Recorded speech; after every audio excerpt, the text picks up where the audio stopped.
I'm Jenna. Hello, I'm Gloria. We are Worthy Wellness because we are worth it. Our purpose is to introduce women entrepreneurs, products, and services while proceeds help women in need for holistic care and therapy services. Welcome, ladies. Hello, everybody, and welcome to another episode of Worthy Wellness podcast. Today, our guest is going to be Lauren from Live, Love, Food for Life.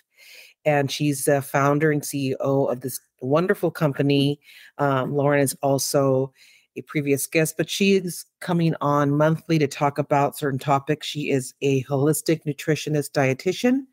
And so we have the pleasure of having Lauren on with us again. So Lauren, what's going to be our topic for today? Gloria, today I thought we can talk about stress and how it relates to the body and how it impacts our overall health, but as well as nutrition. I don't think we give stress enough credence. And so I think that is going to be a really good topic considering the current situation in society today. There's a lot of stress, post-COVID. So yeah, I thought that would be a good one to discuss. I think that's a great topic. I mean, just, going out and about and doing grocery shopping today, everyone in the store just felt so stressed, exhausted, overworked, because we all are at this point in time. So I know that affects a lot of us mentally, physically, emotionally, spiritually. So I think you've picked a great topic. In practice, what I've recognized is that stress can actually dictate the foods that we consume. There's a lot of emotional eating when it comes to stress. And then on the flip side, you can also look at you don't want to eat when you're stressed. There's some of the people that, I'm not hungry because I'm just super duper stressed. I have a lot of these things on my mind and, they stop eating altogether. And then we have those that, oh my God, I just need that ice cream, right? I need that hit of ice cream.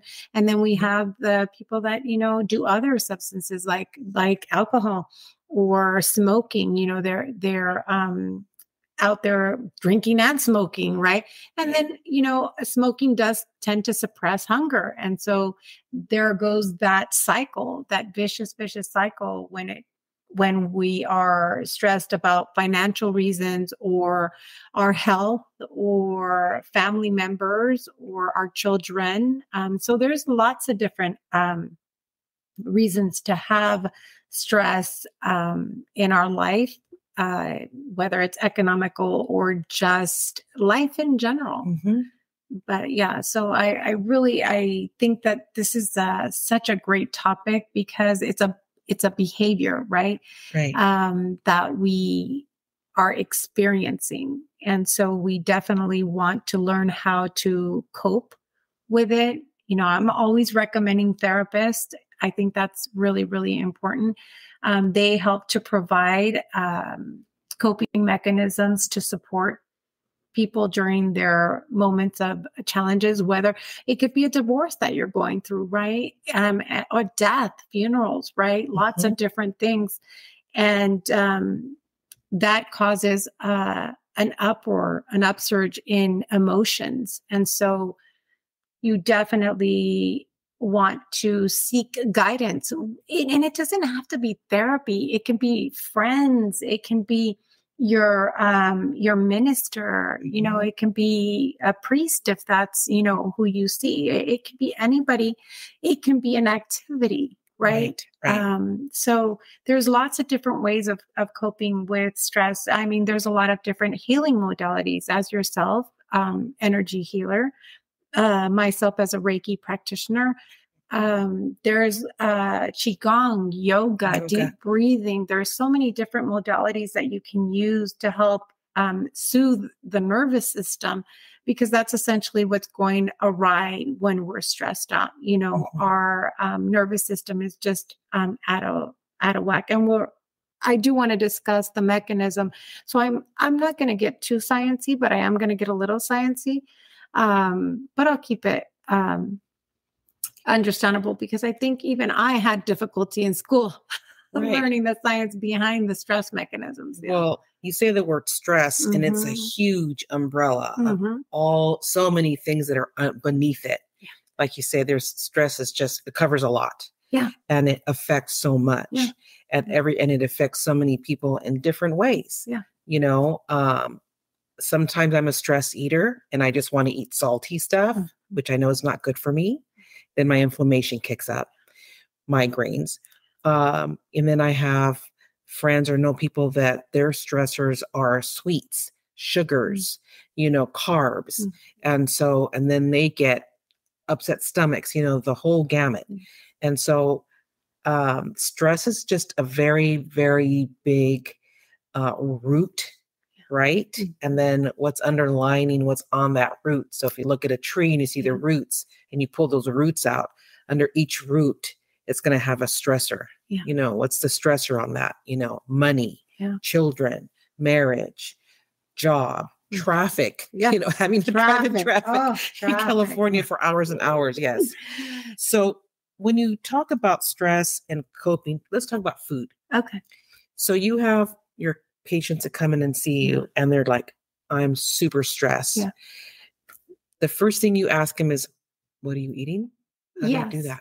So when it comes to stress, they'll immediately say, I'm an emotional eater. I eat when I'm stressed. And what I like to uncover is what types of food they're eating. And a lot of times, like you said, it's that sweet, salty, savory type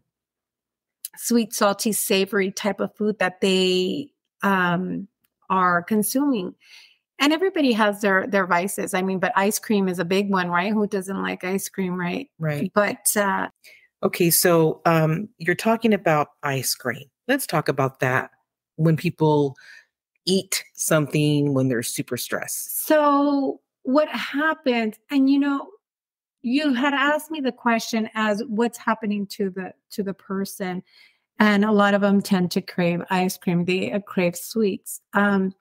Sweet or salty, right? And normally that happens because there's something that's taking place with our adrenal glands. And I'll get into that in a little bit because they are part of our fight or flight or survival mode mechanisms. But one of the things that I say to my patients, clients, is that I cannot compete with stress.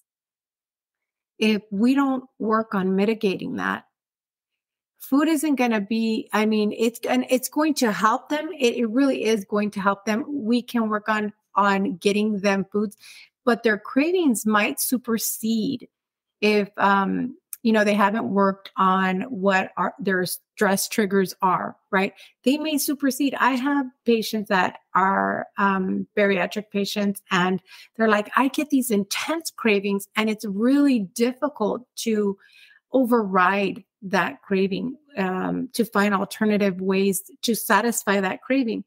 And so then sometimes we have to work in with different methods. It's like, okay, well, maybe you just have a little bite of that and put it away, so that you can satisfy the craving. One of the things that they've said, and I'm just bringing this up for continuity, is that they said that the first 3 bites of a dessert are the first 3 satisfying bites, right? Because you can actually taste the flavors, the textures. There is so much more, I'm sure, that a culinary expert could probably go into it. But there's different methods that I work with them into trying to maybe get rid of the foods that tempt them out of the house and things to that nature. But when it comes to the discipline of not consuming the foods, sometimes their stress levels are so high that they just give in. And so when that happens, it becomes very difficult for nutritionists to compete with those behaviors because they're so cemented in their daily life, and there's a lot of other root causes for those particular behaviors and how they're handling their stress. But so I work with them slowly because behavior is one of the hardest things to change.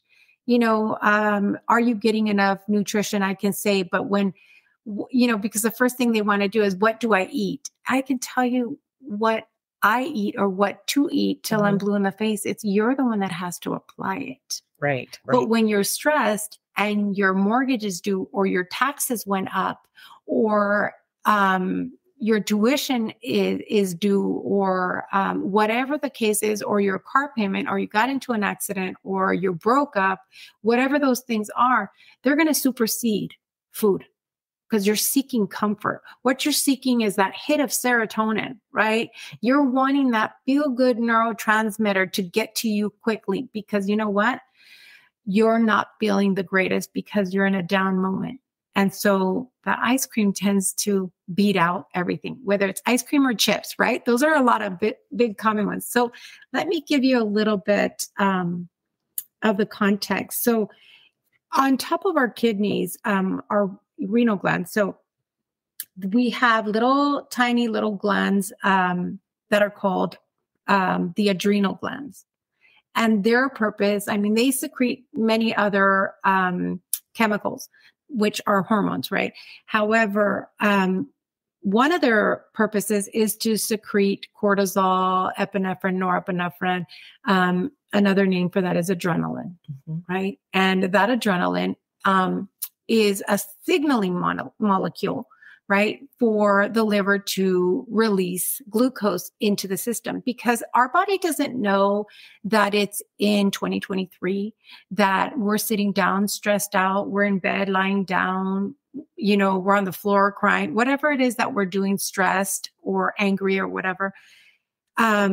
It thinks of the caveman days when we're running from a predator, right? We're going to be running there. I see Gloria running from her dinosaur, right? Yeah. Even though it's an imaginary dinosaur, that's what the body thinks it's doing. It's running from a dinosaur. You're either going to run from it, you're going to fight from it, or you're going to freeze and be quiet, right? So the body knows that it has to release all this energy so that it can provide energy for your muscles, right? Because you're going to use your arms, your hands to fight, or you're going to use your legs to run. So you need that extra energy. And it's called a catabolic process, meaning you're breaking down. And so when you're breaking down that energy, it's going into the bloodstream. So glucose is going into the bloodstream. And this is why a lot of my patients with diabetes, my clients with diabetes, they're like, I don't even eat. But my blood glucose is super high. And I'm like, are you stressed? Well, yeah, I started a new job. I didn't have a job. And so those are the things that happen. So you have all this glucose in your blood, and the body has to do something with it. Normally, in the olden days, right? In the caveman days, we're running. We're using our glucose. We're running from the predator.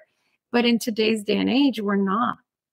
We're sitting or laying or still, and we're not utilizing that energy. And so what happens with that energy? The body's going to use part of it for energy and for use, right? For what we need. Part of it's going to be filtered out through the kidneys, which can even put you at risk for urinary tract infections, and for women, potential yeast infections. But also it's going to be saved, or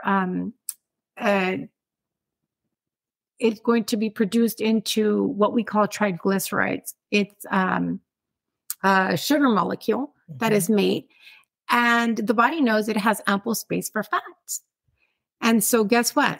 That triglyceride is a form of fat, right? It's a type of cholesterol. It's a form of fat, and it's going to pack it away wherever we don't want it, right?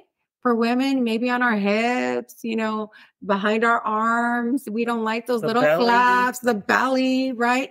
And so that is what happens. That's part of the mechanism with stress and the adrenal glands. And this is a very, very difficult cycle to turn off, because think about our body. If we have any other conditions, whether it be heart failure or hypertension, which is very, very common, diabetes, right? An autoimmune condition, whatever it is, that's a stress in the body. Mm-hmm. So imagine you're having that stressor on top of your other stressors.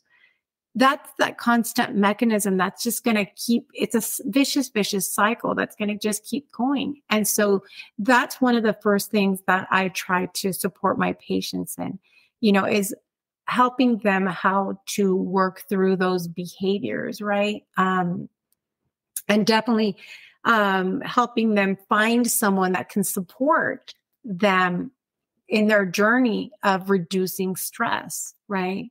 I mean, there's, when you're experiencing death in a family, right? You have all I'm searching for the words, all the processes, right? That you go through, right? When a family member, or even a friend for that matter, or a pet, my gosh, there's a lot of things, people experience grief over the love of a pet. So you go through the stages, that's the word I was looking for, the stages of grief. And so that's stress, right? So you want to find the proper therapist or person to support them in that journey. Right. And it is, I mean, I'm speaking for myself. Mm-hmm. I know in having to deal with a lot of mm-hmm. stress, but that fight or flight mm-hmm. moment, mm-hmm. Where I can feel my body just shooting up, mm-hmm. all the adrenaline, mm-hmm. all my adrenals are going out of whack, mm-hmm. My blood pressure is shooting up, and then I don't get hungry and I don't really eat. But I know that I'm just putting on weight because it's just going straight to my belly. Mm-hmm. Cortisol is just going straight to my belly. And so, then it's, okay, I have to realize and kind of figure out, how am I going to not go into that space of fight or flight when I'm trying to relax and calm myself down. And then if I do get hungry, what is it that I'm really going to eat at this time? Because right now my body's like trying to take off and run from the dinosaur, mm-hmm. the bear, right? But what do I want to eat to kind of just relax me and calm down? And that the bear's going to be like, well, I don't want to taste of that. I'm just going to take off the other way. Let's just have her moment and just kind of calm down. And what do you say to that? Because there has to be, I know it's got to go hand in hand, something that's tease or, like I said, I'm a chip salty person, mm-hmm. Mm-hmm. Instead of going and getting the bag of, Doritos, mm-hmm. Which the first 3 taste pretty good, but by the 4th or 5th, I'm like, I really don't want these. But my body's like, well, just keep eating anyway, because we're fight or flight right now. So what do you recommend? I'm coming into you as a client, and what would you say? So there are a lot of medicinal teas that help support calming, chamomile, lavender. And there are other foods that can support you. However, one of the things that we notice is that stress normally stems from other underlying issues. And sometimes they're out of my scope of practice to dig in deep. I do get a lot of, because I spend quite a bit of time with my patients, clients, that, I do get a lot of that information, and I'm able to support them in the way that, what do you think about this? So I'm constantly looking for different modalities. As far as food, I recommend, going to things that are going to bring out what they're desiring. Like if they want salty, they can make homemade chips, right? If you have an air fryer, you can make homemade potato chips and salt them and season them the way that you like. That way, what kind of oil you're using, versus you get the Lay's potato chips, right? And they're using the cheapest quality oil and, and they're sliced super thin, right? You can make them a little thicker and a little crunchier, however you like them. And you can season up really nicely. And also I go to, cause I'm Latina.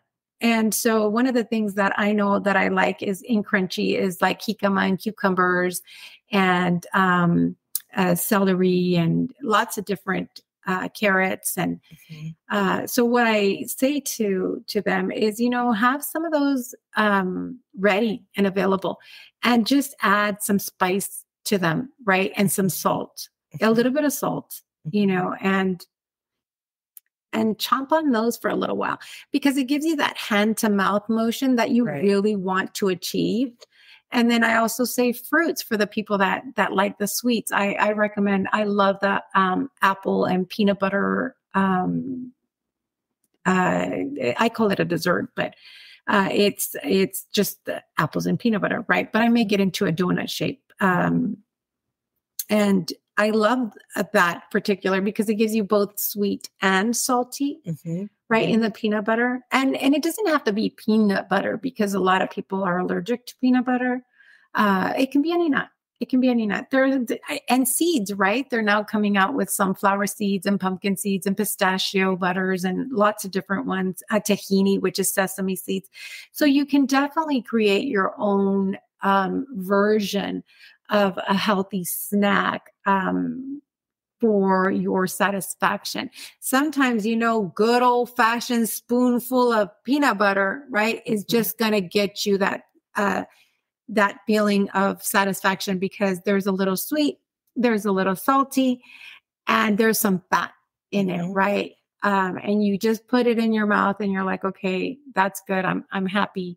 Let me just move on. I'm past this moment of strain versus eating that whole bag of Doritos because that's how it's going to go down because you're feeling bad. You're not feeling yourself. And that was one of my favorite chips when I'm not going to lie. That was one of my favorite chips with bean dip, Doritos and bean dip. Right. Oh my God. That was a thing, but that's another thing that you can do is, making your own tortilla chips, that's, I think it's underestimated on how delicious they are and making yourself like a guacamole with some salt and some paprika and some spice and some jalapenos and putting that and sitting that. I would rather hands down, I would rather eat the tortillas that I made, the tortilla chips that I made and a whole bowl of guacamole. Yes, you heard me, a whole bowl of guacamole than the whole bag of Doritos. Right. Because at least I'm going to not feel as guilty.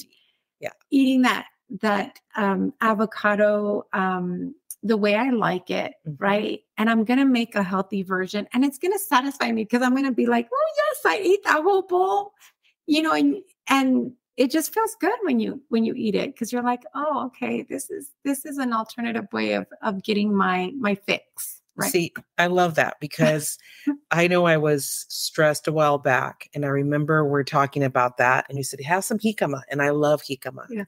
So I knew that something was coming up that was going to be stressful for me. Yeah.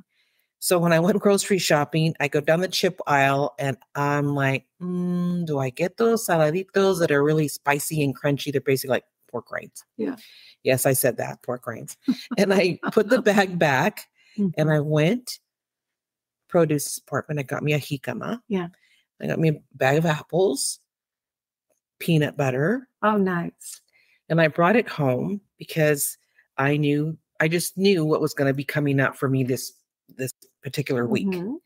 I was very proud of myself because I sliced that jicama and I had that instead of the Doritos that I already had in my pantry for my grandson, by the way.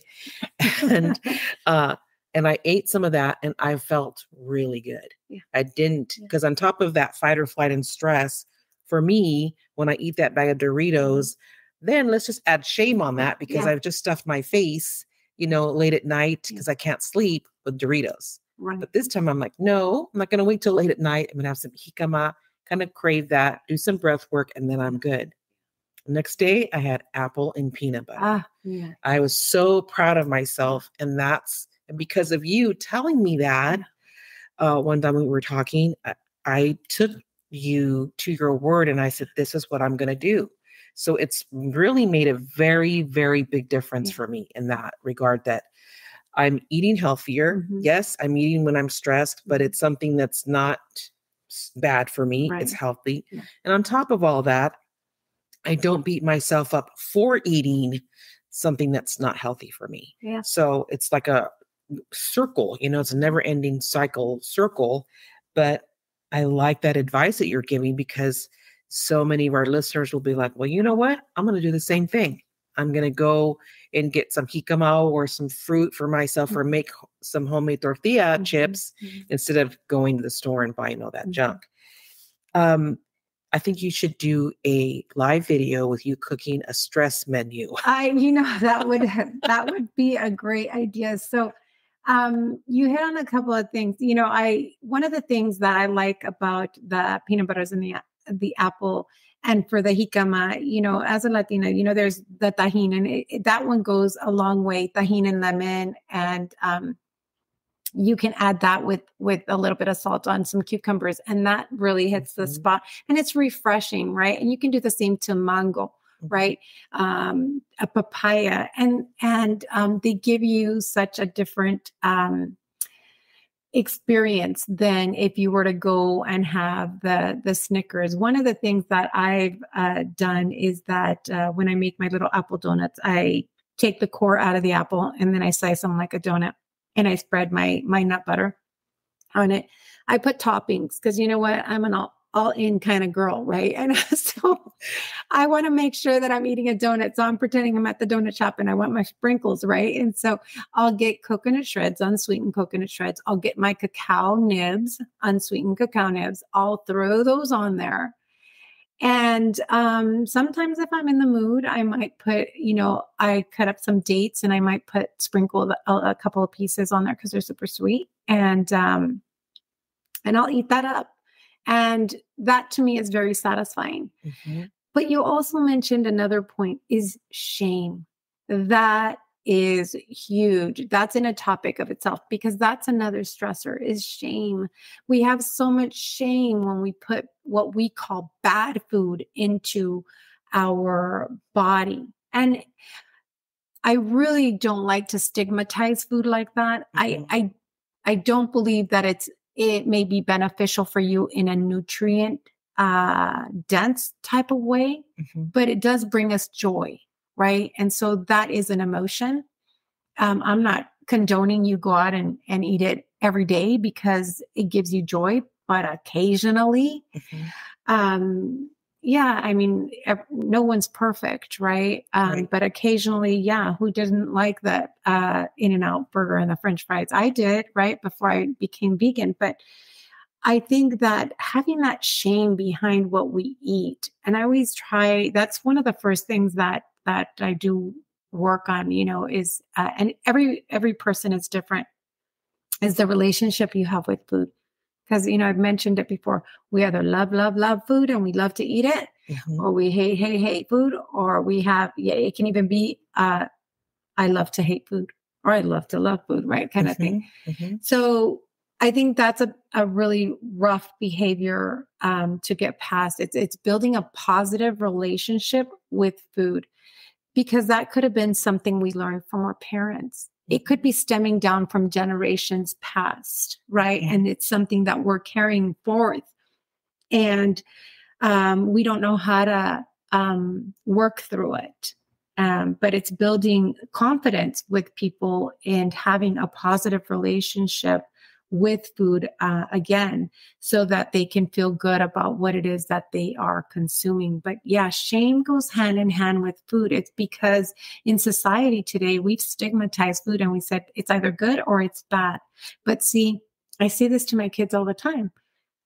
My good can be your bad.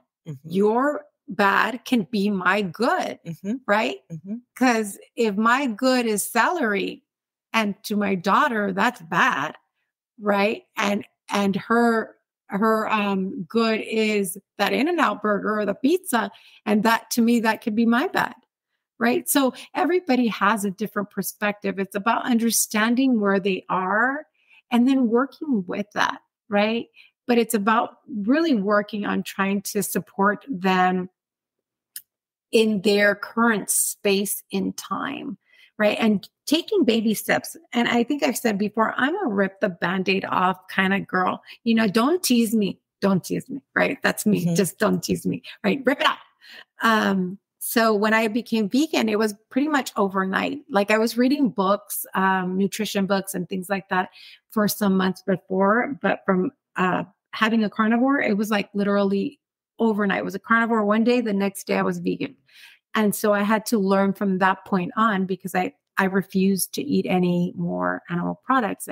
And slowly I've evolved, to where I'm at today. But nevertheless, it's about working with the individual where they're at, right? See, and I love that. And I think that that's where you doing your one-on-one with your clients, with your patients, getting from that root of what is your fear, what is your worry, what is your stressor, and then knowing that shame comes along with that. Because a lot of people don't really even like to admit that they're stressed because we're not supposed to be strong and courageous and live life. So with all of that, that we all have to carry, as humans, human beings, I like the fact that you can sit down with the client, patient, one-on-one and say, let's get to this root.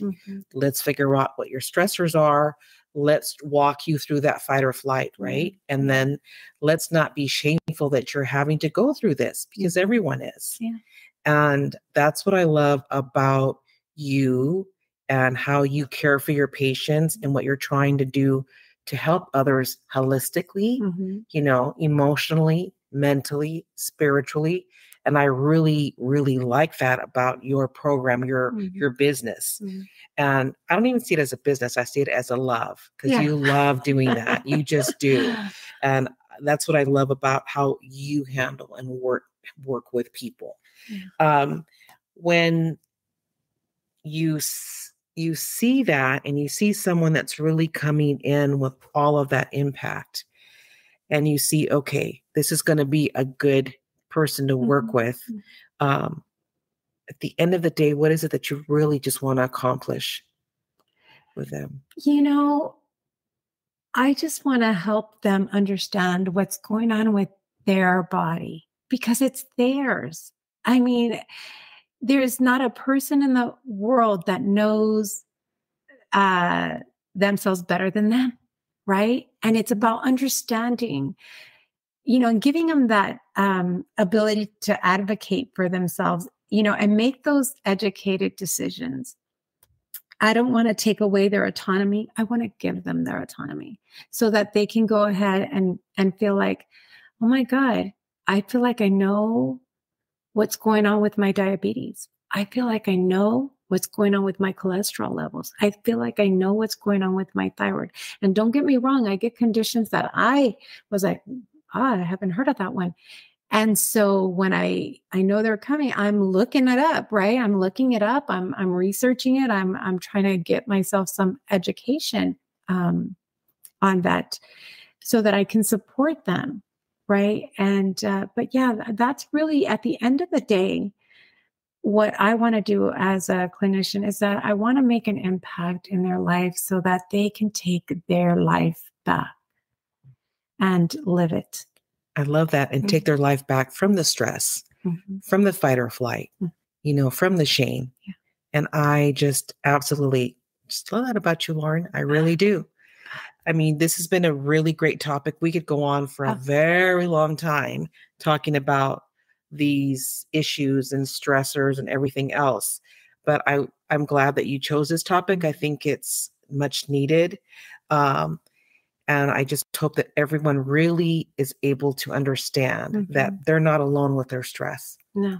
They're not alone with their fight or flight. They're not alone with that shame, feeling all of that. And if there's someone there's someone here out in this world like you and other practitioners that are here to help us understand that and work through it. And how can our listeners reach you? I have an Instagram and it is Live Love Food for Life. And I also have a website, livelovefoodforlife.com. There is messaging that they could message me via the website, but there's also messaging via Instagram. So they can do that. I thought I had a Facebook, but no, apparently not yet, but we are in the works of getting my Facebook page up. And so, yeah, they can reach me that way. But, I do want to say one last word about stress. I don't think that subject is elucidated as what can cause weight gain, because everybody's so concerned about weight. Mm-hmm. Stress can cause weight gain. Stress can cause your sugar to go up. Stress can cause your high blood pressure to go up. Your blood pressure to go up. Stress can cause so many different things. It can cause a major imbalance in your body. So, I wanted just to give that little last tidbit, and kind of bring it all together on why stress is such a big deal to me, because it's ubiquitous. It's everywhere. There's not one person that I talk to that doesn't have some kind of stress in their life. Mm-hmm. So, yeah. It affects every single person, Mm-hmm. even from a young child who's stressed because he's got to go to school and Mm-hmm. learn or take a test or whatever issues that they may be having, Mm-hmm. to a college student, to an employee having to, work 40 hours a week or plus. It just goes on and on. Yeah. But the fact that we're not alone, that we all are here to help each Mm-hmm. other, but we have practitioners like yourself, I think that gives a lot of us a lot of encouragement. It makes us feel like, okay, great, there's someone I can reach out and talk to that's going to be able to help me. So again, I want to thank you for coming in today and doing this podcast. I think it's a great topic. We're going to probably touch on this topic again. And really look out for Lauren's Instagram page. She's posting some great recipes on there because she's also she's a chef, a holistic chef, I'm going to call her. And her cooking is delicious, but look what she's posting. You get some great ideas on there. And let's just, again, try to control our stress. I know it's easier said than done, but reach out to Lauren if you want a one-on-one. She can kind of help you with it. And thank you again, Lauren, for being with us today. It was a pleasure. Thank you. Thank you, everybody. And have a wonderful and blessed week. Thank you. You too. If you're also a woman entrepreneur to support our cause and would like to be considered on this podcast, please reach out to us. We would love to connect. We see you. We want to connect, empower, and inspire others. So please call or text or even fax 949-793-8781. Or our Instagram is Worthy Wellness Inc., like INC. Hope to hear from you, and thank you for listening.